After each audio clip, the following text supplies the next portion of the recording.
안녕하세요. 오늘도 사연 살롱을 찾아주셔서 감사합니다. 결혼 4년차 여성이에요. 저는 현재 남편과 이혼하고 친정엄마와 함께 유치원생 아들을 키우며 살고 있어요. 일찌감치 독신으로 살겠다고 마음먹은 탓에 친구들보다 결혼이 늦었는데 결과적으론 친구들보다 일찍 혼자가 됐네요. 4년간의 결혼 생활로 잃은 건 정말 많았지만 그래도 우리 아들을 얻을 수 있었기에 헛된 시간은 아니었다고 생각해요. 다만 내 인생의 4년을, 아니 연애 기간까지 포함하면 6년을 갉아먹은 남편이라는 작자는 절대로 용서를 못할 것 같네요. 그래서 공개적으로 개망신 한번 당해보라고 이렇게 사연을 보냅니다. 제가 독신을 결심했던 건 제 부모님 때문이었어요. 어릴 때부터 저희 집은 다른 집과는 환경이 많이 달랐어요. 아빠가 엄마랑 저와 함께 살지 않으셨거든요. 아빠는 한 달에 한두 번 집에 오셔서 저랑 놀아주시다가 제가 잠들었다가 아침에 일어나 보면 어김없이 사라지고 안 계셨어요. 엄마 말로는 아빠 직장이 멀리 있어서 아침 일찍 서둘러서 돌아가셨다고 하시더라고요. 아무리 그래도 그렇지 인사도 안 하고 가버린 아빠 때문에 심통이 났던 게 한두 번이 아니에요. 그럴 때마다 엄마는 제가 알아듣도록 상황을 설명해 주셨어요. 아빠 회사가 서울에서 먼 곳에 있어서 회사 주변 사택에서 지내시기 때문에 집에는 가끔 들릴 수밖에 없다고 말이죠. 물론 그 점은 많이 아쉬웠지만 그래도 제가 아빠한테 전화를 하면 늘 반갑게 받아주셨고 제 유치원 입학식이나 졸업식 그리고 학예회 때도 꼭 참석해 주셨기 때문에 아빠랑 떨어져 살아도 외롭거나 하지는 않았어요. 아빠는 집에 오실 때마다 선물을 한아름 가지고 오셨는데 하나같이 값비싼 것들로 또래 친구들한테 부러움을 살 만한 것들이었어요. 그래서 그때는 아빠가 함께 살지 않는 것 외에는 그리 심각하게 생각해 본 적이 없었어요. 그러다가 3학년 때부터는 집에 오는 대신 제 생일이나 어린이날에도 전화 연락만 하셔서 서운한 마음이 커지기 시작했어요. 그러다 5학년이 되고부터는 그런 연락조차 끊어지게 됐어요. 그때 저는 우리 부모님이 헤어지셨다는 걸 짐작할 수 있었어요.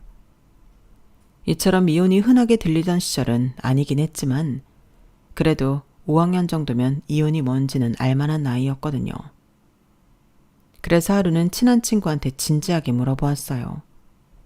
우리 집 상황과 그동안 아빠가 직장 때문에 엄마와 나랑 떨어져 지낸 것, 그리고 몇 년 전부터는 집에도 오지 않고 가끔 전화통화만 했다는 것까지 모두 다 털어놓은 거죠. 제 얘기를 들은 친구는 제가 예상하는 것과 같은 결론을 내리더군요. 저희 부모님이 이혼한 것 같다고요. 그런데 얼마 뒤 저에 대한 소문이 우리 학년 전체에 퍼지는 사건이 벌어졌어요. 저희 부모님이 정상적인 부부가 아니라는 소문이었죠. 저희 부모님 사이가 다른 부모님처럼 가깝지 않다는 건 저도 솔직히 머리가 커가면서 눈치를 채고 있었기에 그 소문이 허황되게 들리지만은 않았어요. 오히려 감추고 싶었던 치부가 드러났다는 생각을 했으니까요. 그런데 소문의 내용이 제가 생각했던 것과는 달랐다는 게 문제였죠. 부모님이 이혼이 문제가 아니라 애초에 저희 부모님이 서류상으로는 부부가 아니라는 거였어요. 그러니까 저희 엄마가 정부인이 아닌 첩이라는 얘기였죠. 호적상 제 엄마는 다른 사람이라는 얘기예요. 아빠의 본부인 말이에요. 생각지도 못했던 사실이 마치 사실인 양 소문이 퍼지자 어떻게 반응해야 할지 모르겠더라고요. 처음엔 정말 소문대로 내가 첩의 딸인 건가 의구심이 생겼는데 제 상황을 소문에 대입해보니 이혼보다는 불륜에 가깝다는 결론을 내리게 됐거든요. 지금 생각해보면 그때 엄마한테 솔직히 물어봤어야 했는데 겁이 나서 그러지 못했던 게 상황을 더 악화시킨 요인이 아닌가 생각해요. 당시 제게 가장 충격으로 다가온 건 친구들의 반응이었어요. 정확히는 친구 엄마들의 반응이라고 하는 게 맞겠지만요. 제 출신에 대한 소문이 퍼지고 얼마 지나지 않아 저를 포함해 넷이서 같이 다니던 친구 중 하나가 생일을 맞았어요. 당연히 그 친구 생일 파티에 갈 생각을 하고 있었는데 생일 전날 저를 뺀 셋이서 교실 뒤에 모여 뭔가 중요한 얘기를 하는 것 같더라고요. 제가 다가갔더니 말을 뚝 끊는 게 모르긴 해도 저와 관련된 얘기를 한 것 같았어요. 평소 같으면 무슨 얘기냐고 왜 나만 빼고 하냐고 투정을 부렸겠지만 저에 대한 소문이 퍼진 상황이라 그랬는지 괜히 주눅이 들어서 그러지 못하겠더라고요. 그래서 애들 눈치만 살폈는데 방과 후 집에 갈 때 친구 하나가 제게 와서 그러는 거예요. 민정아, 너 혜진이 생일 파티 초대장 받았어? 아니, 하나 너는 받았어? 응, 받았어. 사실은 있잖아. 혜진이는 널 초대하고 싶어 했는데 혜진이네 엄마가 초대하지 말라고 그랬대. 너 초대하면 생일 파티 안 열어준다고. 그래서 너만 초대 못한 거야. 내가 이 얘기 해줬다고 말하면 안 된다. 그 말을 들으니 애들이 왜 내 눈치를 보면 교실 뒤에서 몰래 얘기를 나눴는지 알 것 같았어요. 그때는 나를 초대하지 못하게 하는 친구 엄마도 미웠지만 그런다고 나만 빼고 다른 친구들만 초대한 혜진이가 더 미웠어요. 2학년 때부터 단짝처럼 지냈던 사이라서 배신감도 더 컸던 것 같아요. 하지만 그날 밤 침대에 누워 곰곰이 생각해보니까 내가 혜진이었어도 어쩔 수 없었을 거라는 생각이 들었어요. 내가 혜진이었다고 해도 엄마가 초대하지 말라고 하면 어쩔 수 없었을 테니까요. 그래서 다음날 학교에서 혜진이한테 생일 선물만 전해주었어요. 그리고는 엄마랑 어디를 가야 해서 생일 파티엔 못 갈 것 같다고 거짓말로 선수를 쳤어. 그때 혜진이의 표정은 아직도 잊을 수가 없어요. 딱 봐도 다행이다 라고 생각하는 게 보였거든요. 즐거워야 할 생일에 저 때문에 얼마나 마음고생을 했을지 생각하니 지금 다시 생각해도 미안하네요. 아무튼 그날 제 거짓말 덕분에 혜진이는 저만 빼고 친구들을 초대했다는 거에 대한 죄책감을 조금은 덜 수 있었을 거예요. 하지만 모든 사실을 알고 있는 저로서는 마음에 상처가 되는 일이었죠.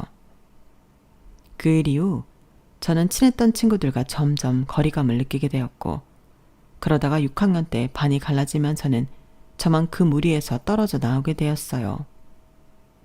이후로 저는 친구들과 무리지어 다니는 일은 없었어요. 친구들과 관계가 멀어지는 만큼 엄마와도 점점 사이가 소원해졌어요. 저희 엄마랑 아빠가 얼마나 대단한 사랑을 했는지는 모르겠지만 누군가의 가슴에 못질을 하는 사람이라면 절대로 용서받을 수 없다고 생각했거든요. 당시 저는 적어도 불륜에 한해서는 자식인 나조차도 부모님의 잘못을 이해해 주어서는 안 된다는 강박관념에 사로잡혀 있었던 것 같아요. 그래서 엄마와 거리를 두고 삐딱하게 굴기 시작했죠. 하지만 이런 사정을 모르는 엄마로서는 그저 제게 이른 사춘기가 온 게 아닌가 생각할 뿐이었어요. 시간은 흘러 제가 고등학생이 되었을 때였어요. 아빠는 수년째 더 이상 제게 전화도 연락도 하지 않는 상황이었는데 집으로 아빠 비서분이 찾아오셨더라고요. 두 분이 나누는 얘기는 정확히 듣지는 못했지만 뜨문뜨문 들은 단어를 조합해보면 아빠 건강이 많이 안 좋아지셨다는 얘기 같더라고요. 그래서 그런가 보다 하고 있었는데 1학년 1학기가 끝나가던 무렵 아빠가 세상을 떠나셨다는 부고가 날아든 거예요. 엄마는 아빠의 비서분한테 연락을 받자마자 저를 데리고 장례식장으로 가셨어요. 장례식장으로 향하는 택시 안에서 정말이지 오만 가지 생각이 다 들더라고요. 혹시 사람들 앞에서 아빠 부인이 엄마한테 행패를 부리진 않을까? 엄마랑 내가 등장하면 사람들이 수군대며 손가락질을 하지 않을까? 그때 나는 어떻게 행동해야 하는 걸까 등등 아빠와 이별을 하는 이 순간이 슬프기도 했지만 그보다는 엄마와 제 걱정이 더 컸어요. 그런데 막상 장례식장에 도착해보니 아무도 저와 엄마에 대해 모르는 것 같더라고요. 아니, 신경도 안 썼다고 하는 게 맞을 거예요. 아빠의 비서분을 제외하고 상복을 입고 자식들과 함께 빈소를 지켜던 아빠의 부인만 저희 모녀를 알아보는 눈치였어요. 그런데 예상과 달리 아빠 부인이 저희 엄마한테 와줘서 고맙다고 정중하게 인사를 하시지 뭐예요. 아빠의 아들, 딸들도 깍듯하게 저희 모녀를 맞아주었고요. 세상에, 본초와 첩이 이렇게도 사이가 좋을 수 있을까? 잘못 푼 수학 문제처럼 도출된 답에 대한 확신이 뚝 떨어지는 순간이었죠. 그날 문상을 끝내고 집으로 돌아오는데 아무래도 이 모든 상황이 이해가 안 가서 엄마한테 물었어요. 엄마는 아빠가 돌아가셨는데 슬프지도 않아? 남의 남편까지 뺏어서 했던 사랑인데 아무리 헤어졌다고 해도 이건 좀 너무하잖아. 어떻게 눈물 한 방울을 안 흘려? 고작 그 정도의 사랑하자고 다른 사람들 눈에서 피눈물을 뽑은 거냐고. 설마 모든 게 나를 위한 일이었다고 말하려는 거 아니지? 난 오늘 엄마를 보고 정말 실망했어. 그러자 엄마는 마른 하늘에서 날벼락을 맞은 사람처럼 멍한 표정으로 저를 바라보았어요. 그리고는 뭔가 떠오른 듯 제게 묻더군요. 민정아, 너 혹시 윤 회장님을 네 아빠라고 생각하는 거야? 엄마가 윤 회장님이랑 불륜이라도 저질러서 널 낳았다고 생각하는 거냐고. 아니 세상에 어떻게 그런 생각을. 한숨을 푹푹 쉬던 엄마는 그제서야 제 출생의 비밀을 털어놓으셨어요. 제 아빠는 윤 회장님이 아니라 윤 회장님을 모시던 기사였다는 걸요. 윤 회장님과 나이 차이도 얼마 안 나고 워낙 오래 회장님을 모셔왔기 때문에 두 분은 사석에서 형동생으로 지냈다고 하더군요. 엄마는 아빠 직업이 운전기사라는 게 마음에 들지는 않았지만 워낙 성실하고 바른 사람이라서 결혼을 결심했다고 했어요. 그런데 막상 결혼을 하고 보니 요즘 말로 표현하자면 워커홀릭도 이런 워커홀릭이 없었던 거죠.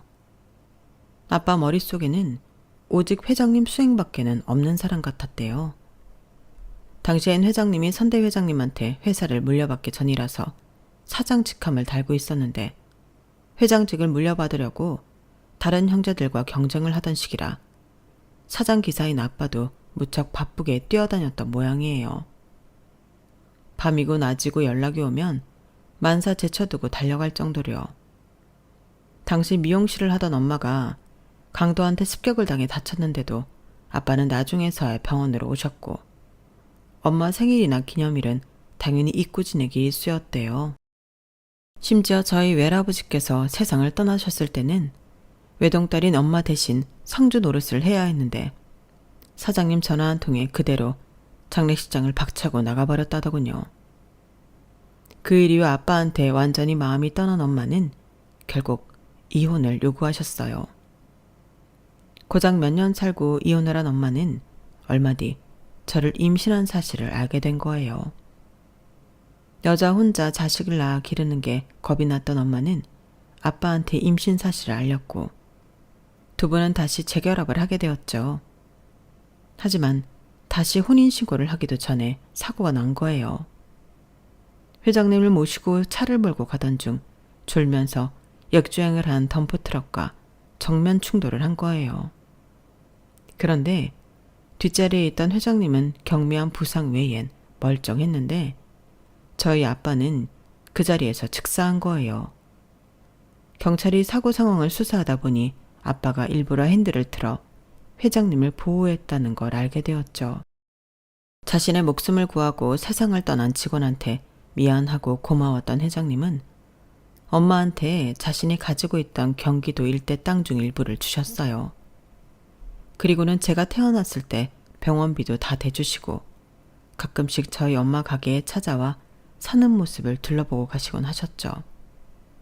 그러다가 제가 동네 아이들한테 아빠 없는 애라는 소리를 들었다는 걸 알고는 아이들 앞에서 제 아빠인 척 연기를 해주셨던 거예요.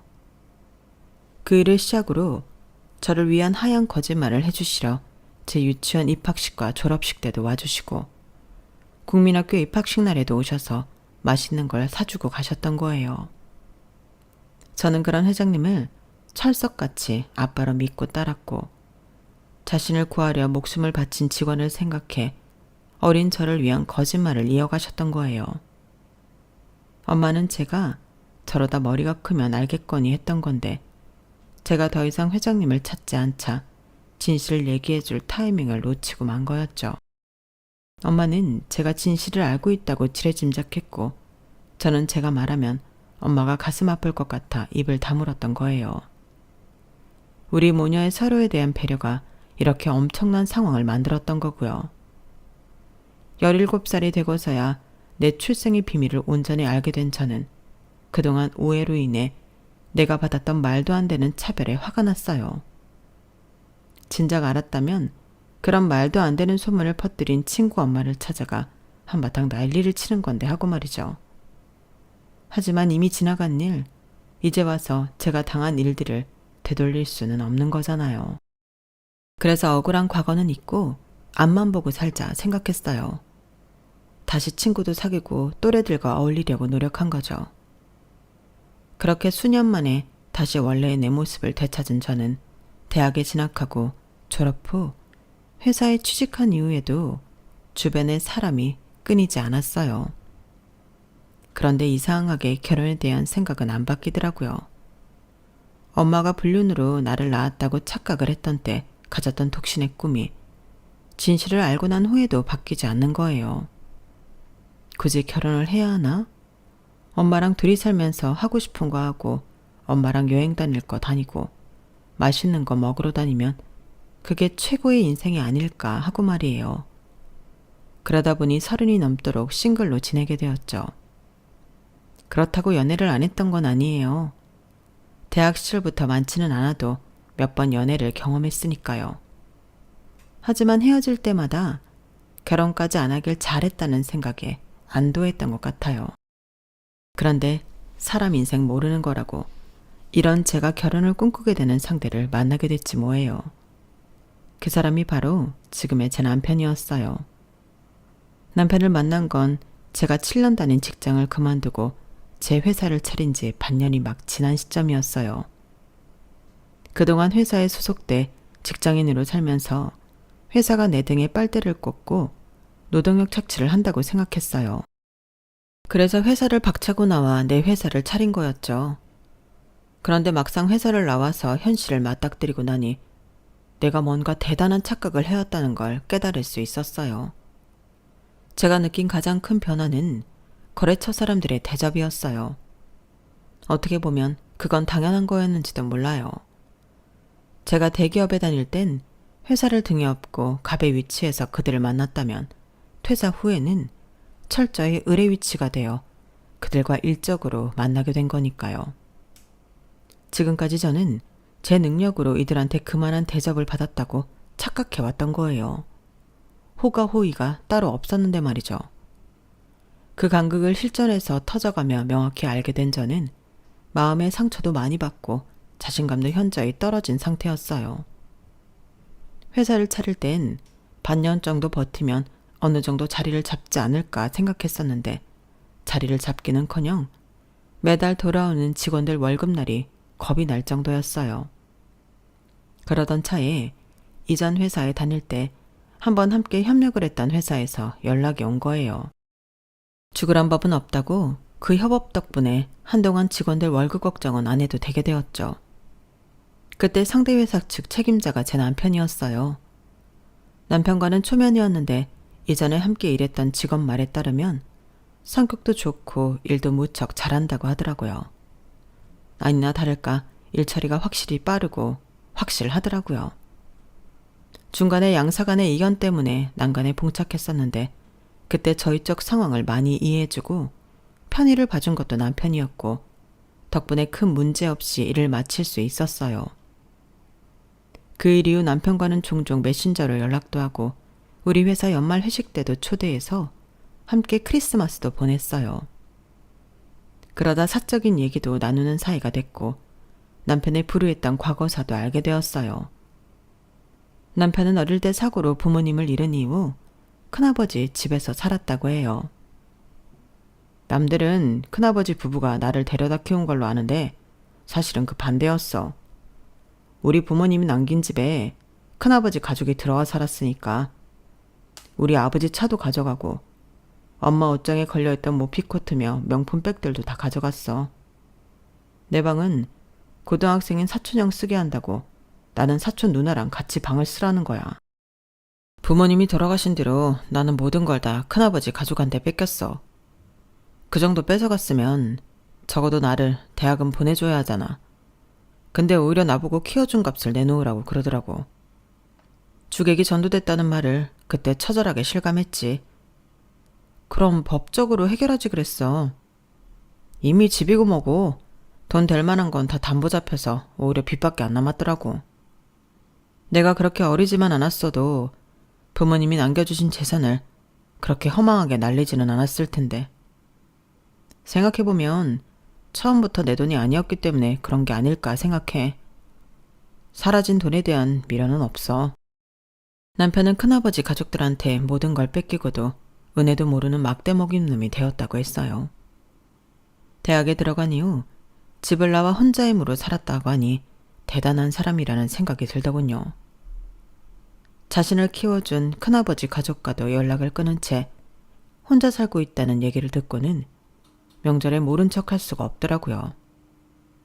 그래서 명절에 저희 집으로 불렀는데 사람이 넉살이 좋은 건지 어쩐 건지 저희 엄마를 대하는 모습이 마치 아침에 출근하고 집을 나서던 아들처럼 살갑게 굴지 뭐예요.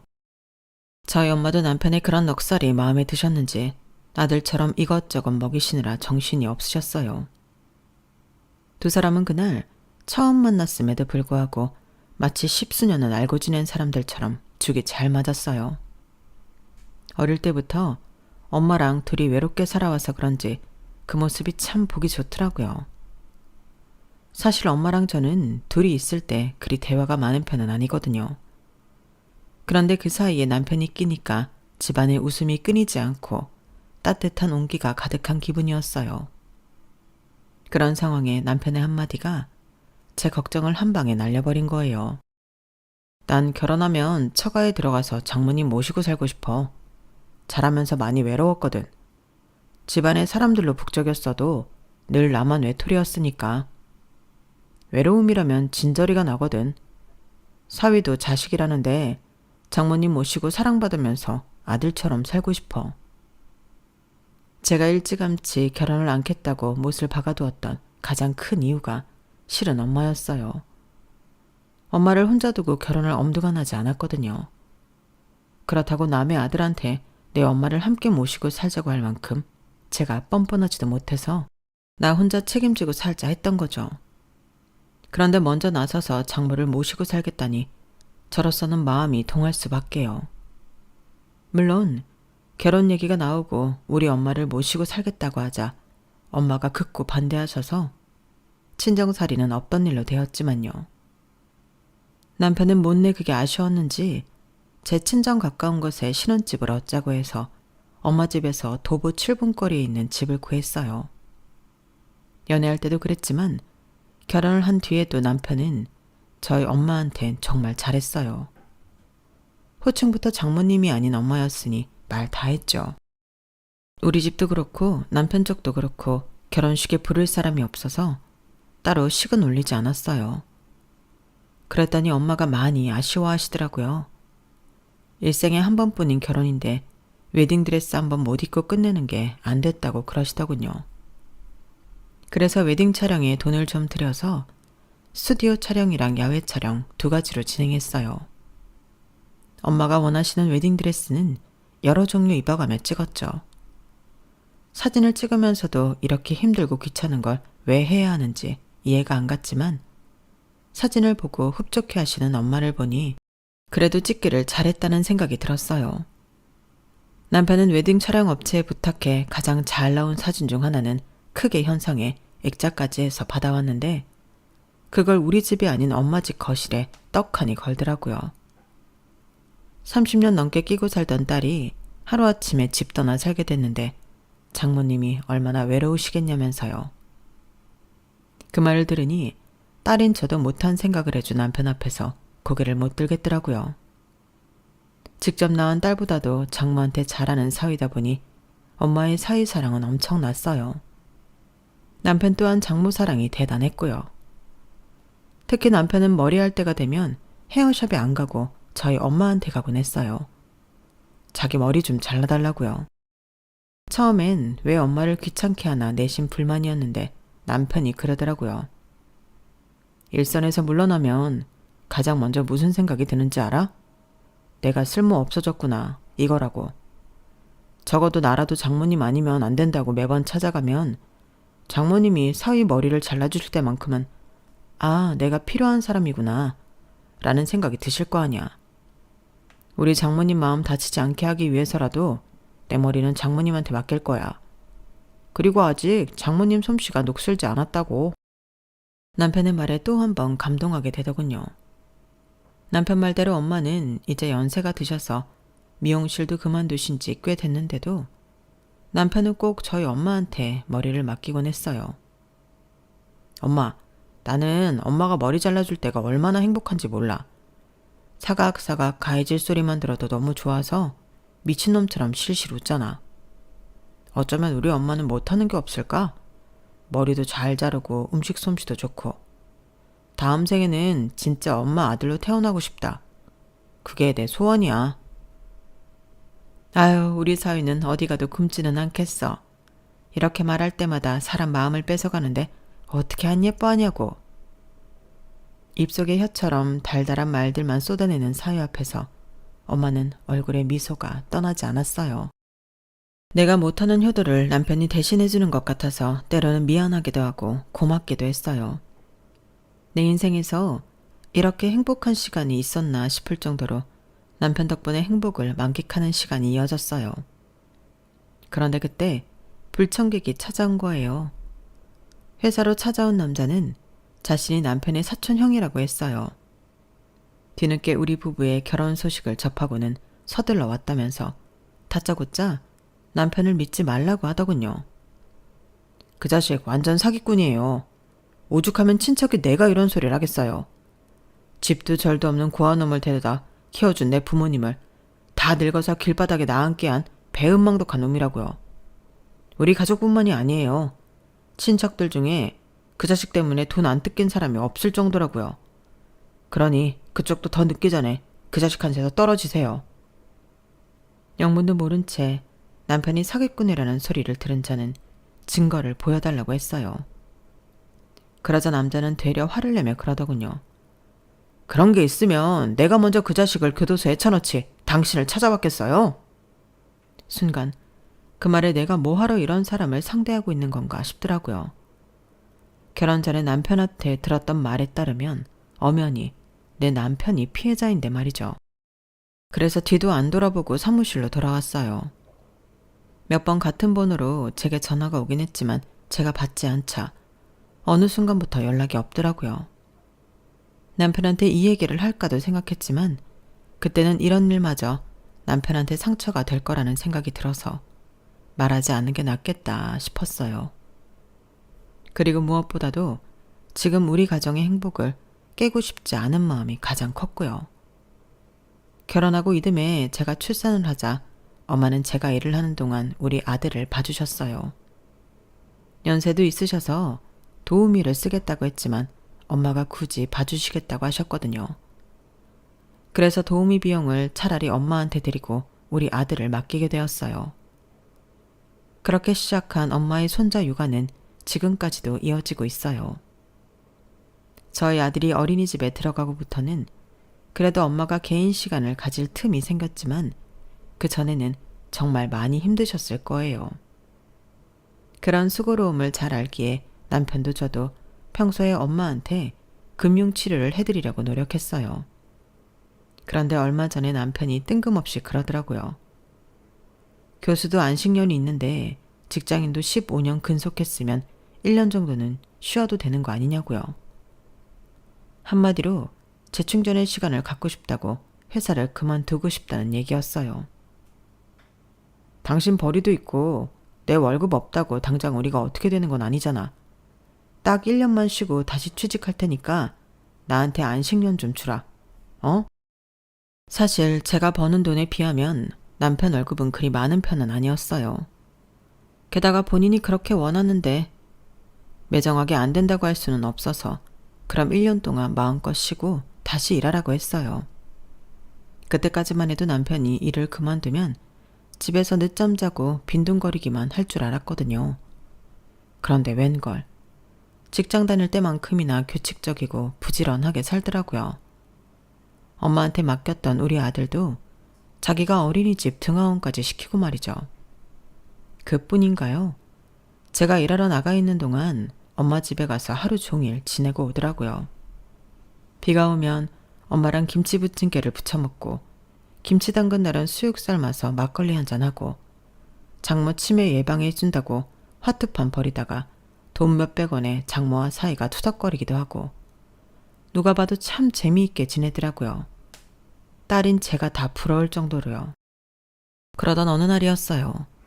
주말이라 남편은 아침 일찍 운동을 나가고 저는 늦잠을 자고 있었는데 엄마가 찾아오셨더라고요. 얘, 너 캐리어 있지? 나 그거 좀 빌려다오. 캐리어? 그건 왜? 엄마 어디 가? 장서방이 얘기 안 해? 난 또 너도 아는 줄 알았지. 얘, 장서방이 퇴직금 받았다고? 나 칠순잔치 대신 크루즈 여행 보내준단다. 칠순잔치 해봐야 뭐하니? 맨날 보는 사람들 만나서 밥 먹는데 수백씩 쓸 일 뭐 있냐고. 정말 그이가 크루즈 여행 보내준다고 했어? 그게 꽤 비쌀 텐데. 비싸지. 수영장이니 노래방이니 심지어 댄스홀까지 갖춘 초대형 배 타고 열흘 넘게 여행하는 건데. 장서방이 그러는데 배 안에 각국 언어를 하는 직원들이 있어서 나처럼 영어 못하는 노인들도 아무 문제 없다더라고. 안 그래도 저번부터 문화센터 사람들이 크루즈 여행 같이 가자고 그랬었는데 그게 한두 푼 아니. 우리 시우도 봐야 하고. 그래서 안 된다고 했는데 사위 덕분에 내가 말년에 호강한다. 저한테는 말도 없이 장모 크루즈 여행을 예약한 남편이 좀 의아하긴 했어요. 우리 엄마한테 잘하는 거야 늘상 있는 일이라서 그런가 보다 하겠는데 수백만 원이 드는 일을 말없이 혼자 결정했다니까 기분이 썩 좋지만은 않았거든요. 운동에 돌아온 남편한테 얘기를 했더니 자기가 정신이 없어서 깜빡했다며 대수롭지 않게 넘기더라고요. 따지자 들면 따질 수 있는 일이지만 이게 다 내 엄마를 위해 벌인 일이라서 더 뭐라고 따지기도 그랬어요. 그때 조금 더 남편을 추궁했어야 하는 건데 그러지 못한 게 후회되네요. 그렇게 여행 출발 날짜는 다가오고 엄마는 잔뜩 기대감에 부풀어 있었어요. 그런데 뒤늦게 엄마가 가게 된 크루즈 여행 상품을 확인해 보니 한국에서 출발하는 게 아니라 외국에서 출발하는 상품이더라고요. 그곳까지 항공기를 타고 가야 하는데 어이없게도 인솔자가 따로 없는 상품이었어요. 놀라서 여행사에 문의를 했더니 엄마와 함께 여행을 떠나는 일행분들은 인솔자 포함 패키지를 예약하셨고 저희 엄만 크루즈 여행 단독 상품이 예약돼 있다고 하더라고요. 남편한테 이게 어떻게 된 거냐고 물었더니 그분들은 몇 달 전에 미리 예약한 분들이라 패키지로 예약이 가능했는데 장모님은 이미 시간이 촉박해서 패키지 상품은 끝나고 단독 상품밖에 안 남았더라고. 그래서 그냥 해외 크루즈 선착장까지는 내가 모시고 가려고 그랬지. 뭐가 문제야? 내가 발품 좀 팔면 되는 건데 당신도 알다시피 나야 남는 게 시간인 사람 아니야. 이참에 나도 바람 좀 쐬고 좋지 뭐. 자기는 회사 때문에 시간 내기 그렇지? 그나저나 시우는 어떻게 해야 하나? 내가 애까지 데리고 가서 어르신들 인솔하긴 벅찬데. 여보, 시우는 당신이 맡아줄 수 있지? 상황이 상황인지라 인솔 문제로 수백만 원의 여행 비용을 날릴 수 없어서 아이는 제가 보겠다고 말했어요. 여행 당일이 되어 엄마와 일행들은 인천공항에서 만나기로 했고 드디어 출발하는 날이 되었어요. 남편과 엄마는 아침 일찍 공항으로 향했어요. 저는 아이 유치원 등원 시간이 겹쳐서 집에서 인사를 하게 되었죠. 그렇게 엄마랑 남편이 공항으로 출발하고 몇십 분 뒤 낯선 번호로 전화가 온 거예요. 혹시 업무에 관계된 번호인지 몰라서 받았더니 신혼 때 회사까지 저를 찾아왔던 남편의 사촌 형이더라고요. 이 인간이 왜 또 전화를 했나 싶어 대충 얼버무리고 끊으려는데 혹시 양평에 땅 있어요? 본인 명이 아니더라도 부모님 명이라도요. 내가 업체 알아봤더니 그 자식이 땅 매매하려고 몇 달 전부터 양평 일대 부동산 들락거렸다고 하던데 혹시 집히는 거 없어요? 그 말의 순간 오래전 회장님이 엄마한테 주셨다던 땅이 떠올랐어요. 그리고 이어진 사촌형의 말에 온몸에 소름이 끼치기 시작했어요. 제 남편이 큰아버지의 환심을 사서 집과 땅을 뺏은 과정이 현재 저희 집 상황과 너무 닮아 있었거든요. 그 자식 도박 중독이에요. 회사도 도박비 때문에 그만둔 거고요. 모르긴 해도 그쪽이 아니라면 그쪽 부모님한테라도 그동안 꽤 많은 돈을 뜯어냈을걸요. 그러지 않고서야 수년 동안 당신 옆에 있을 리가 없죠. 그놈은 돈 다 뜯어먹고 더 뺏을 게 없으면 가차없이 버리는 놈이니까. 이번에도 내 말을 못 믿겠다면 당신 남편 회사에 물어보세요. 어떻게 퇴사하게 됐는지. 전화를 끊고 심장이 벌렁거려서 뭘 어떻게 해야 할지 모르겠더라고요. 하지만 한 가지는 명확했어요. 엄마, 내 엄마를 지켜야겠다는 거였죠. 그래서 바로 엄마한테 전화를 했어요. 다행히 엄마는 이제 막 공항에 도착해 해단항공 카운터로 가는 중이더라고요. 엄마, 내 말 잘 들어? 지금 화장실 간다고 말하고 근처 여자 화장실로 들어가. 그 이한테는 배탈이 난 것 같다고 말해. 내가 시켰다고 말하지 말고. 나도 지금 그리로 갈 테니까 경찰이 갈 때까지 절대 거기서 나오지 마. 알았지? 밖에서 그이가 뭐라고 하든 절대 따라가면 안 돼. 엄마한테 신신당부를 하고 바로 경찰에 신고했어요. 그리고는 아이를 맡기고 바로 공항으로 달려갔죠. 공항에 도착해보니 먼저 도착한 경찰이 남편으로부터 엄마의 신변을 보호하고 있더라고요. 영문을 모른 채 이게 무슨 일이냐고 묻는 엄마를 보니 눈물이 왈칵 쏟아졌어요. 엄마의 이런 반응과 달리 남편은 이미 어떻게 된 상황인지 아는 눈치더라고요. 경찰 조사를 하던 중 알게 된 건데 그동안 남편이 저 몰래 엄마한테 우리의 양육비를 받아서 쓰고 있었더라고요.